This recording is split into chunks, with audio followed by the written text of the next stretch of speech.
তোমার রব কি বলে জানো? তুমি যাকে আমার চাইতে বেশি ভালোবাসবে, আমি তাকেই তোমার কাছ থেকে দূরে নিয়ে যাব আর তোমাকে বড্ড একা করে রাখবো। তিনি আরো বলেন, কখনো বলবে না যে তাকে ছাড়া আমি বাঁচবো না, কিন্তু আমি তোমাকে তাকে ছাড়াই বাঁচাবো। পিছনের সব আবেগ কেড়ে নিয়ে তোমাকে দিব্যি সামনে এগিয়ে নিয়ে যাব। তুমি কি দেখো নি, ঋতুরাও যে 2 মাস পর পর বদলাতে থাকে, ছায়া দেয়া গাছের পাতাও তো শুকিয়ে যায়, আর যখন সবর হারিয়ে ফেলে তখন ঝরে পড়ে। কিন্তু তোমার রব তো ধৈর্যশীল ও পরম দয়ালু। তিনি তো সেই ঝরে যাওয়া পাতার ঢাল থেকেও সবুজ পাতা গজান। তুমি কি দেখছো না, তোমার স্রষ্টার এই নিদর্শন? যে মানুষটাকে তুমি নিজের জীবনের চাইতেও বেশি ভালোবাসতে, সেই মানুষটাও একদিন অচেনা হয়ে যায়, তোমার মন ভেঙে যায়, এমনকি বন্ধুর শত্রুতে পরিণত হয়।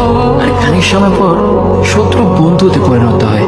যে মানুষটাকে তুমি নিজের জীবনের অংশ ভাবতে, সে মানুষটাও প্রতারণা করে।